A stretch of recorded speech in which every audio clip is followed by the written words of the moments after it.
मोहे जाना है उस पार। नैया लैयो के बट भैया मोहे जाना है उस पार। नैया लैयो के बट भैया मोहे जाना है उस पार।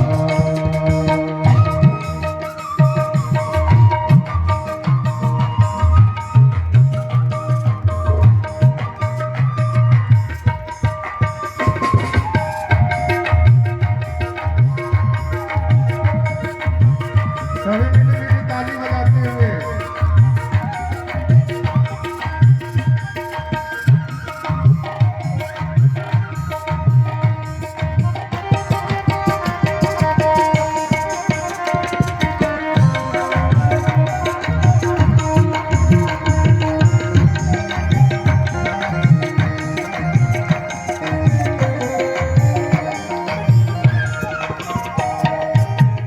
आशायक के बट रघुराई।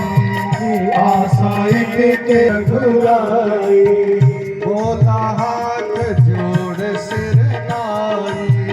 बोला हाथ जोड़ सिर नाई। दिल में संशय मेरे अपार। दिल में संशय मेरे अपार। मोहे जाना है उस पार। नैया लैयो के बट भैया जाना है उस पार। नैया लैयो के बट भैया मोहे जाना है उस पार।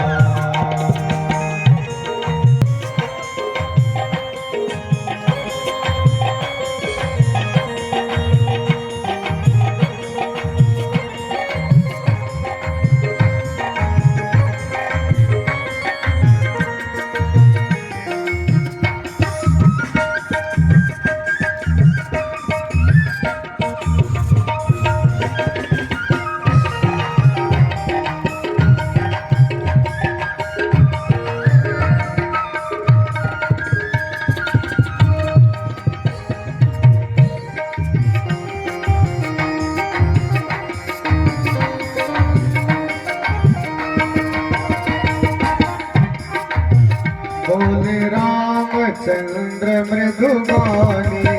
बोले रामचंद्र मृदुबानी।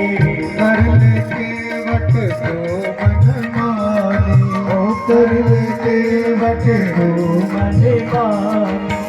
दिल का संशय अपना उतार। दिल का संशय अपना उतार। मोहे जाना है उस पार। नैया लैयो के बट भैया मोहे जाना है उस पार। नैया लैयो के बट भैया मोहे जाना है उस पार।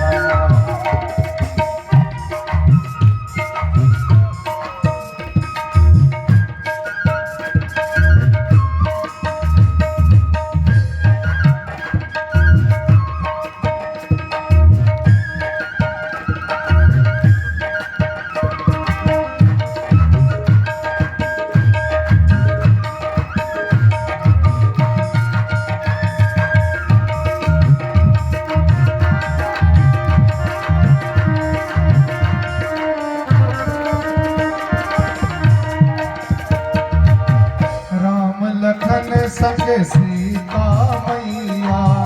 राम लखन संग सीता मैया। संशय मिटा चढ़ा कर नैया। संशय मिटा चढ़ा कर नैया। करने गंगा के उस पार। गंगा के उस पार। मोहे जाना है उस पार।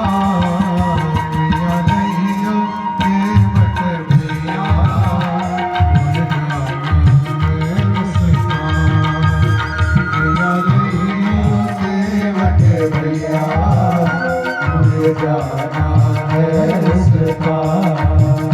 नैया लैयो के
केवट बोला प्रभु मैंने तो गंगा पार करवाया आपको, एक दिन आपके भवसागर के किनारे भी आऊंगा, आप मुझे पार करा देना, समझूंगा मेरी उतराई मिल गई। भगवान बोले नहीं केवट कुछ ना कुछ तो लेना पड़ेगा। बहुत किन्न प्रभु लखन सिया नहीं कछु के बटले, विदा किन्न करुणायतन भगत विमल बरुदे।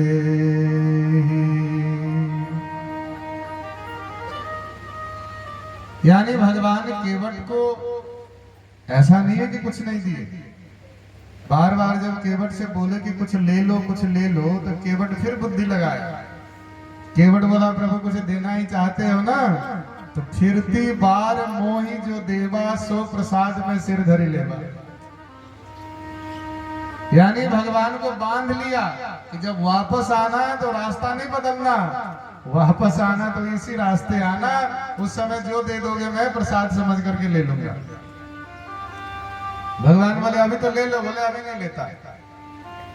तो भगवान क्या किए, भगति विमल पर देहि, केवट को भगवान अपनी भक्ति दे करके, और इससे बढ़कर क्या है,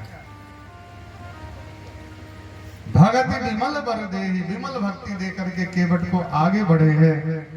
शंकर भगवान कहते हैं भवानी आगे बढ़ते हुए भगवान आए हैं तीर्थराज प्रयाग, जहां भरद्वाज जी का आश्रम है। कह प्रभु भरद्वाज पहियाए, करत दंडवत मुनि उरलाए। भरद्वाज जी के आश्रम में आए। भगवान श्री रामचंद्र जी भरद्वाज जी को प्रणाम किए हैं, लेकिन भरद्वाज जी भाग करके राम जी को गले से लगा लिया। करत दंडवत मुनि उर लाए, हृदय से लगा लिया।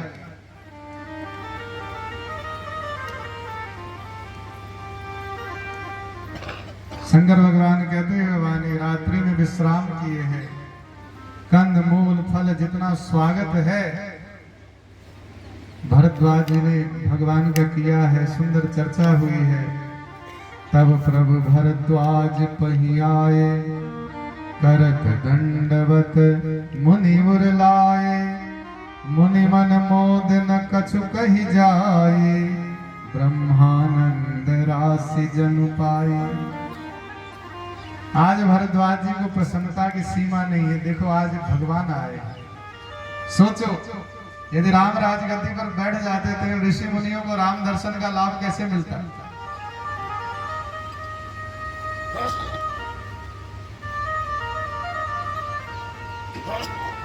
भरद्वाज जी निर्निमेष नेत्रों से भगवान का दर्शन कर रहे हैं, आनंद हो रहा है। प्रातः काल गंगा जी में स्नान किए हैं त्रिवेणी संगम में, और शंकर भगवान कहते हैं भवानी यहाँ से आगे बढ़े हैं। जैसे यमुना जी को पार किए हैं और यहाँ से भगवान निषाद राज को वापस लौटा दिए। निषाद राज से बोले अब आप वापस जाइए, कहाँ तक मेरे साथ जाएंगे। निषाद राज बोले प्रभु कुछ दूर तो अपने साथ जाने दो। भगवान बोले नहीं नहीं अब नहीं, अब यहाँ से वापस लौटिए, हम आगे बढ़ेंगे। राम जी की कथा इतनी सुंदर दिव्य है, बड़े प्रेम से बैठकर सुनते रहना। कहते हैं जहां जहां से राम जी गुजरते हैं ना, तीर्थराज प्रयाग से जब आगे बढ़े हैं, चारों तरफ वन है, जंगल है, पहाड़ है, और उन वन में रहने वाले जो कोल भील होते हैं ना, वन में रहने वाले लोग जो झोपड़ी आदि बना करके वन के पास रहते हैं, कहते हैं राम जी देखने में इतने सुंदर हैं, इतने सुंदर हैं, और सीता जी देखने में इतनी सुंदर है कि जहां जहां से राम लक्ष्मण सीता जी गुजरते हैं, चारों तरफ से गांव के जो लोग हैं ना, कंद मूल फल लेकर के दौड़ दौड़ करके आते हैं, चारों तरफ से राम जी को घेर लेते हैं, बिठा लेते हैं, उनके रूप का दर्शन करते हैं। ऐसा एक भाव गोस्वामी जी बोले, एक स्थान पर राम जी बैठे हैं, चारों तरफ से ये जो कोल भेल की रात आदि में ग्रामीण क्षेत्र के लोग घेर करके राम जी को बैठ गए और कुछ दूरी पर सीता जी बैठी है और वहां जो गांव की स्त्रियां हैं ना, उन्होंने चारों तरफ से घेर करके सीता जी को बैठी है। अब राम जी तो कुछ बोल भी लेते हैं, लेकिन सीता जी तो बड़े आराम से चुपचाप बैठी है। अब ये गांव की जो स्त्रियां हैं ना, ये सोच रही है कि देखो ये देखने में कितनी सुंदर है और ये कहीं बोलेगी तो और कितना अच्छा लगेगा। किसी ने कहा भाई बोलेगी कैसे, कुछ पूछेंगे तभी तो बोलेगी। बोले फिर पूछें क्या। गांव की स्त्रियों ने बुद्धि लगाई। गांव की स्त्रियों ने कहा कि दीदी एक बात बताइए कि वो जो श्याम वर्ण के राजकुमार बैठे हैं ना, वो आपके कौन लगते हैं, और वह जो गौर वर्ण के राजकुमार है वो आपके कौन लगते हैं? बताइए बताइए बताइए। बार बार ये गांव की स्त्रियां पूछने लग गई। अब सीता जी मन ही मन सोची जवाब तो देना पड़ेगा। तब सीता जी बोली सुनिए, सहज सुभाय सुभग तन गोरे, नाम लखन लघु देवर मोरे। सहज स्वभाव में सीता जी बोली वो जो गौर वर्ण के राजकुमार है ना, वो मेरे छोटे देवर हैं। अब गांव की स्त्रियां मुस्कुराई, अच्छा अच्छा वो छोटे देवर हैं, और वो जो श्याम वर्ण के बैठे हैं वो कौन है? तब सीता जी शर्मा गई। और गोस्वामी जी की रचना देखिए कितनी अच्छी है। गोस्वामी जी लिखे जब सीता जी राम जी का परिचय कराने लगी तो बहुरी बदन विधु अंचल ढाकी। राम जी के सीता जी के सिर पर पल्लू तो है, लेकिन उस पल्लू को थोड़ा सवारी, थोड़ा और आगे की। बहुरी बदन विधु अंचल ढाकी, पियतन चितई भौह करी बाकी। यानी बात तो गांव की स्त्रियों से कर रही है और तिरछी नजरों से सीता जी ने राम जी का परिचय दिया है। खंजन मंजू तिरछे नयननी, निज पति कहे तिन्हई सिय सैननी। यानी सयानी शब्द का इस्तेमाल गोस्वामी जी किए कि सीता जी ने कितनी बुद्धि के साथ राम जी का परिचय दिया है। तिरछी नजरों से सीता जी बोली वो जो श्याम वर्ण के हैं वो मेरे पति हैं। बड़ी प्रसन्न हुई सभी गांव की स्त्रियां, सारे जो कोल भील ग्रामीण क्षेत्र के लोग थे, सभी आनंदित हुए, प्रसन्न हुए। राम जी वहां से आगे बढ़े हैं, लेकिन गोस्वामी जी कहते जहां जहां जाते हैं, जहां जहां आसपास लोगों को सूचना मिलती है, सभी आकर के राम जी का दर्शन करते हैं, स्वागत करते हैं। गोस्वामी जी बोले आगे राम लखन बन पाछे, तापस बेश विराजत काछे। आगे राम लखन बन पाछे, तापस बेश विराजत काछे। उभय बीच सिया सोहत कैसे, उभय बीच सिया सोहत कैसे।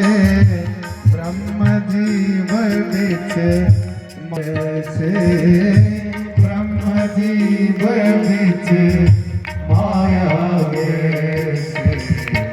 आगे राम।